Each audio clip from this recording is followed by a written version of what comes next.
사람마다 살아가면서 고난의 무게를 가지고 살아갑니다.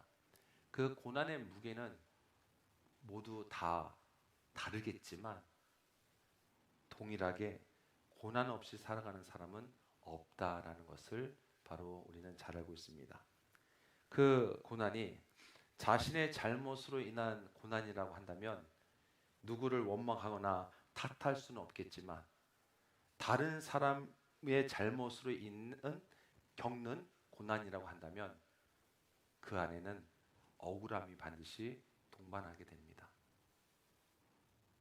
더구나 선한 일을 한 이후에 고난을 당하게 되면 다시는 선한 일을 하지 않겠노라는 그런 다짐까지도 하는 경우를 볼 수가 있습니다. 우리는 좋은 뜻으로 행하였는데 돌아오는 것은 배신이고 또 그것을 통해서 내 삶 전체를 뒤흔들리는 그러한 일이 있다고 한다면 바로 낙심할 수밖에 없는 것이 우리들의 모습입니다. 성도 여러분, 고난받고 있는 사람에게 여러분들께서 할 수 있는 가장 큰 위로의 말이 무엇이라고 생각하십니까? 우리 예수 믿는 사람들은 그래도 항상 주님의 이름과 함께 위로를 하죠. 보통 세상의 사람들은 나도 그런 상황에 있어 보았고 나도 그런 경험을 겪어보았기 때문에 포기하지 마세요. 힘내세요. 라고 그런 말을 하게 됩니다. 경험하지 않으면 알 수 없기 때문에 그런 말을 할 수가 있는 것이겠죠. 오늘 우리가 읽은 이 베드로 전서는 소아시아 지역에 퍼져 있는 그 그리스도인들이 당하는 그 고난에 대해서 그 고난을 위로하기 위해서 쓴 서신서가 바로 베드로 전서입니다. 당시 그리스도인들은 사회적인 통념인 죄송합니다. 그 신전 제사를 거부했습니다. 그러니까 신전 제사를 거부하니까 이들은 그 주류의 부류의 사람들로부터 늘 반사회적인 인물로 취급을 당할 수밖에 없었습니다.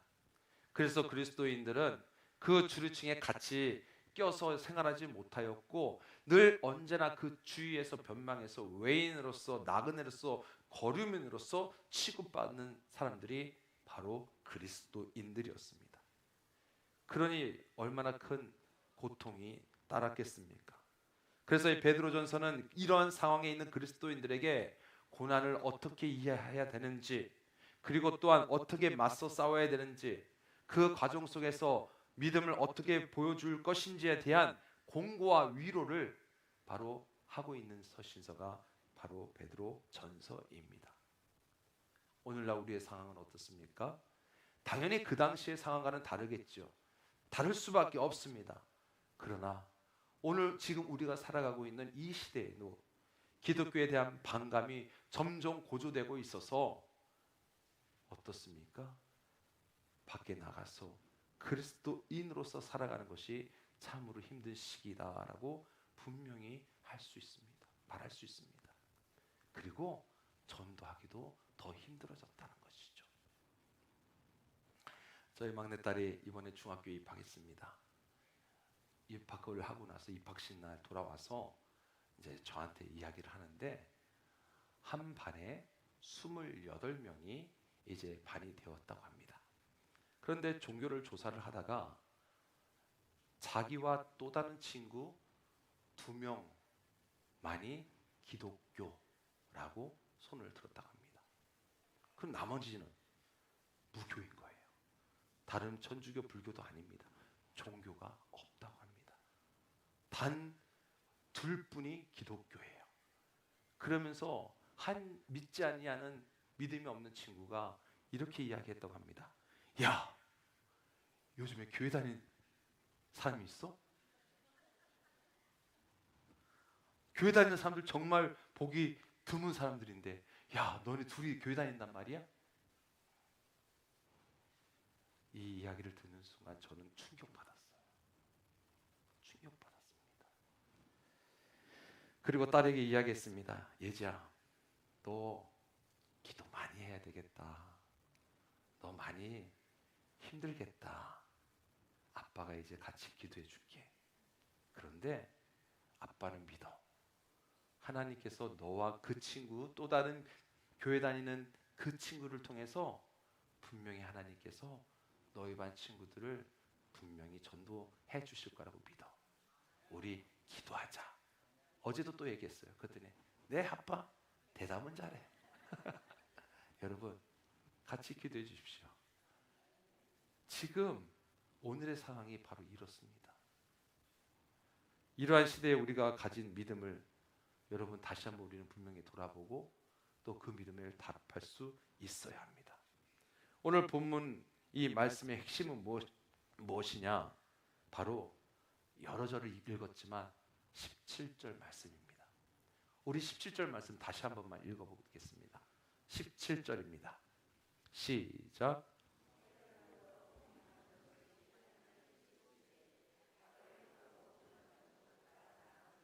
아멘. 솔직히 선을 행했는데 오히려 그거로 인해서 내가 손해를 보거나 고난을 당한다면 여러분 얼마나 원망과 불평이 나오겠습니까? 사실 그게 당연한 것이죠. 그런 반응을 보이는 게 당연할 수 있습니다. 그런데 성경은 그러한 고난은 괜찮다라고 우리에게 말씀하십니다. 왜 이런 말씀을 하셨을까? 그 이유가 18절에 기록이 되어 있어요. 18절에 보게 되면 그리스도께서도 단번에 죄를 위하여 죽으사 의인으로서 불의한 자를 대신하셨으니 이는 우리를 하나님 앞으로 인도하려 하심이라. 아멘. 그리스도 예수께서 바로 죽기까지 온갖 핍박과 모욕과 또한 비방과 조롱을 받으셨다는 거예요.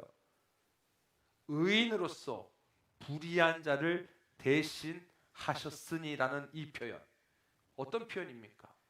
죄 없으신 예수님께서 죄 있는 사람들을 위해서 대신 죽으셨다는 거예요. 좀 더 정확하게 말씀드리면 죄 없으신 예수님께서 죄 있는 우리를 대신해서 죽으셨다라는 바로 그런 말씀이죠. 그 선한 일 때문에 예수님은 고난 받으셨고 죽으셨고 또 그 선한 일 때문에 예수님의 고난으로 우리는 죄 사함을 받아 하나님의 자녀가 되었다는 사실을 우리는 잊지 말아야 합니다. 그런데 어떻습니까? 주님을 따른다고 우리는 고백합니다. 주님을 닮아간다고 고백을 하지요. 그렇게 고백하는 저희들이 어떤 선한 일을 하다가 고난을 당하게 되면은 우리는 어떻습니까? 불평이 먼저 나오고 화가 나는 게 기정사실입니다. 이 시대에 참된 그리스도인으로 살아가기 위해서는요, 여러분 오늘 말씀에 주어진 것처럼 선을 행하다가도 고난 받을 수 있는 것이 그리스도인에게는 당연한 거다라고 우리는 믿음의 눈으로, 믿음의 또한 귀로 들으실 수 있어야 할 줄 믿습니다. 자, 이 예수 그리스도의 고난, 이것을 생각할 때 분명히 우리는 기억해야 할 것이 하나가 있는데요. 주님께서 당하시는 그 고난은요, 단순한 고난이 아니었다는 겁니다. 단순한 희생이 아니었습니다. 예수 그리스도의 고난은 목적이 있는 고난이었습니다. 그 목적이 무엇이냐? 바로 우리 모두를 하나님 앞으로 인도하려는 그 목적이라는 거예요. 하나님께로 인도하시기 위한 그 목적이 분명하게 있는 그런 고난이셨습니다. 18절 후반절에 이는 우리를 하나님 앞으로 인도하려 하심이라. 우리를 하나님 앞으로 인도하려 하심이라. 죄로 인해서 하나님과 단절되었던 우리들, 그리고 진노와 형벌을 받을 수밖에 없었던 저희들, 그런 존재들이었는데 그런 자들이 하나님 앞에 나가기 위해서는 우리 주님 희생으로, 주님의 고난으로 바로 다가갈 수 있도록 해 주셨다는 거예요. 그러니 이 주님이 당하신 고난이 누가 감히 헛되다고 말할 수가 있겠습니까? 그런데 예수님의 죽음은요, 죽음으로 끝나지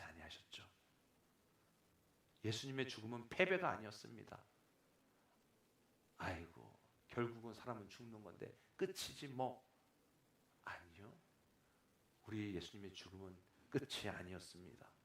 부활의 승리로 이어져서 결국은 어떻습니까?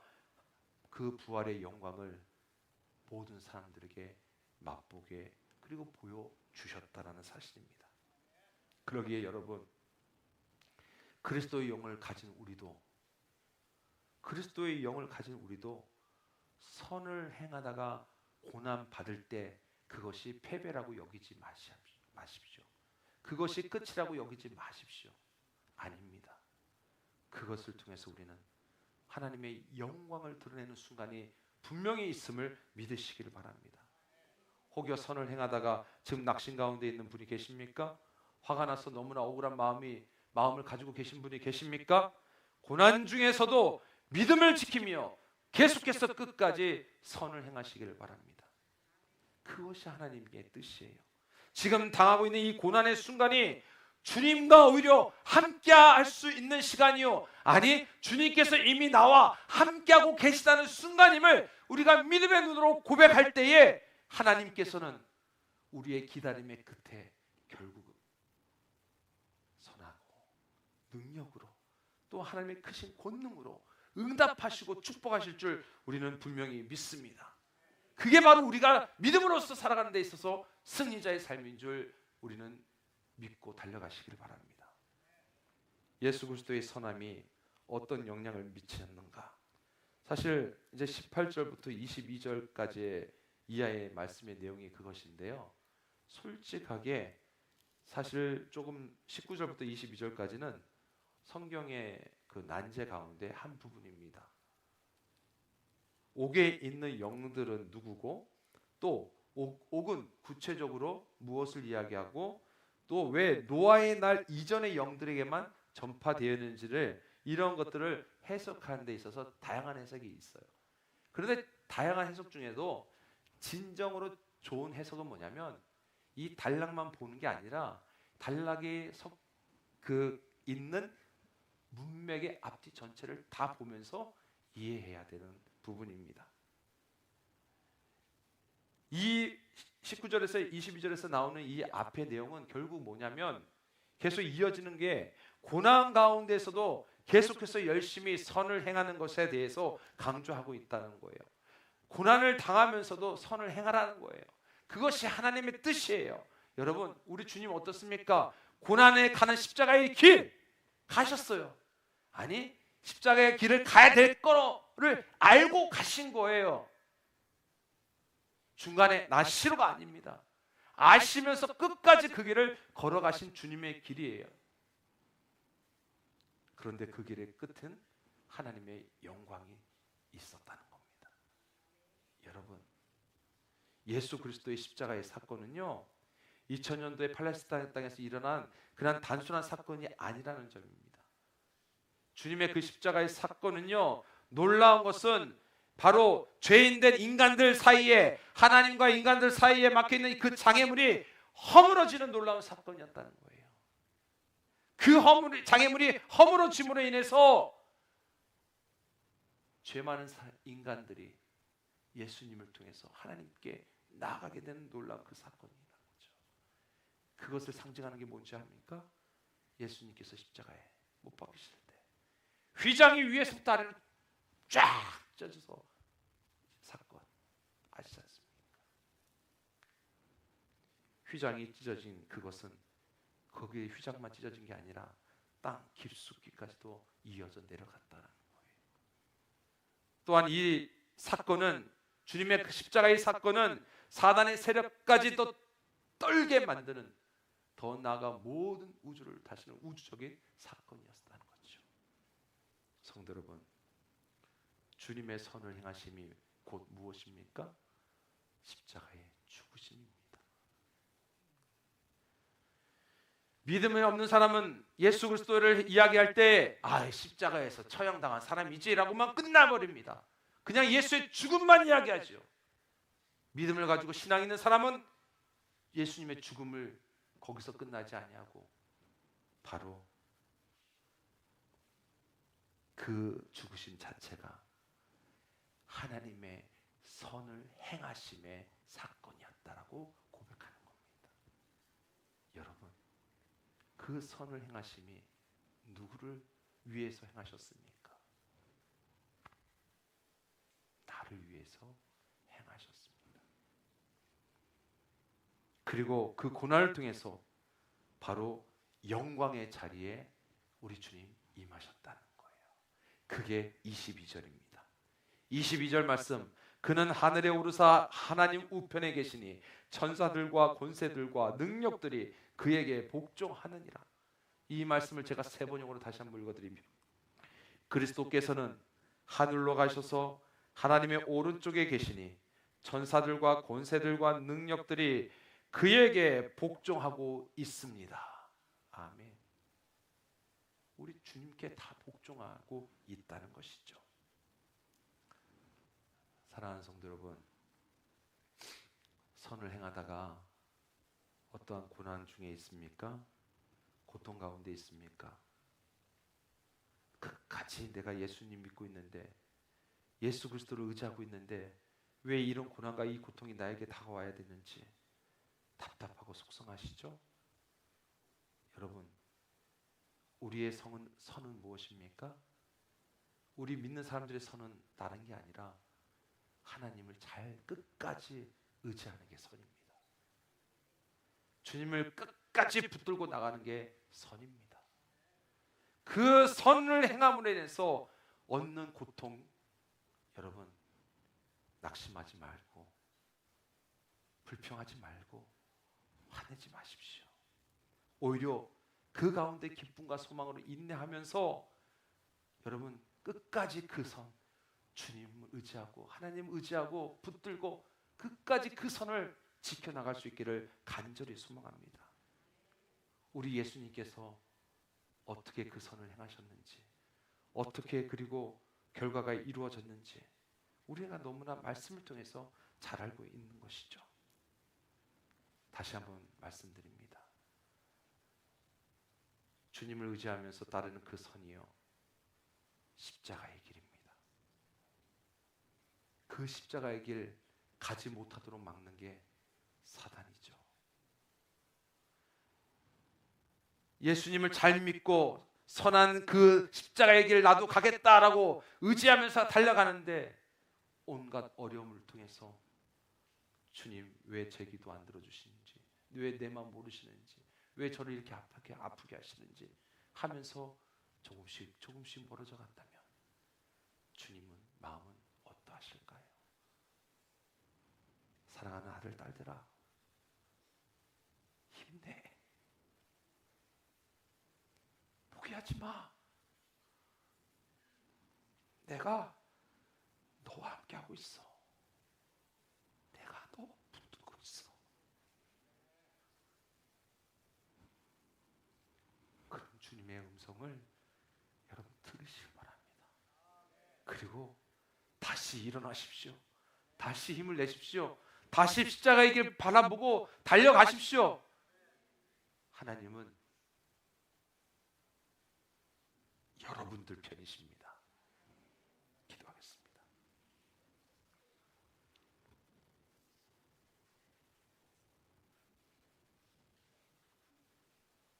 하나님, 믿는 사람들의 선한 길이 무엇입니까? 믿음을 가진 이들의 선을 통해서 얻는 고난이 무엇입니까? 예수님을 잘 믿는 것이, 믿음의 길을 걸어가는 것이 그게 선한 길인데, 그 길을 걸어가면서 당하는 온갖 고통과 고난이 이루 말할 수 없이 우리를 흔들고 있고 넘어뜨리고 있고 우리의 신앙을 점점 뒤로 빠지게 만들고 있습니다. 주님, 그렇지만 그 고난을 바라보는 게 아니라 그 고난에 아버지 우리가 휘둘려 살아가는 것이 아니라, 그럼에도 나는 하나님의 사람입니다. 그럼에도 나는 하나님의 자녀입니다. 그럼에도 나는 하나님이 붙들고 계십니다. 이 고백을 가지고 살아가도록 도와주시옵소서. 내 사랑하는 형제들이여, 굳게 서서 흔들리지 마십시오. 여러분의 수고가 주 안에서 헛되지 않음을 알고 항상 주의 일에 더욱 힘쓰는 사람들이 되십시오라고 말씀하신 그 말씀을 기억하며 주님 바라보며 달려가겠습니다. 주님, 우리의 고난이 고난으로만 끝나는 것이 아니라 나중에 시간이 지나면서 오히려 고난받을 때 오히려 우리에게 주시는 기쁨과 소망을 드러냄으로 인해서 오히려 우리를 향한 손가락질이 부끄러운 손가락질이 되게 하시고 하나님의 영광만이 드러날 수 있도록 인도하여 주옵소서. 예수님의 이름으로 기도드립니다. 아멘.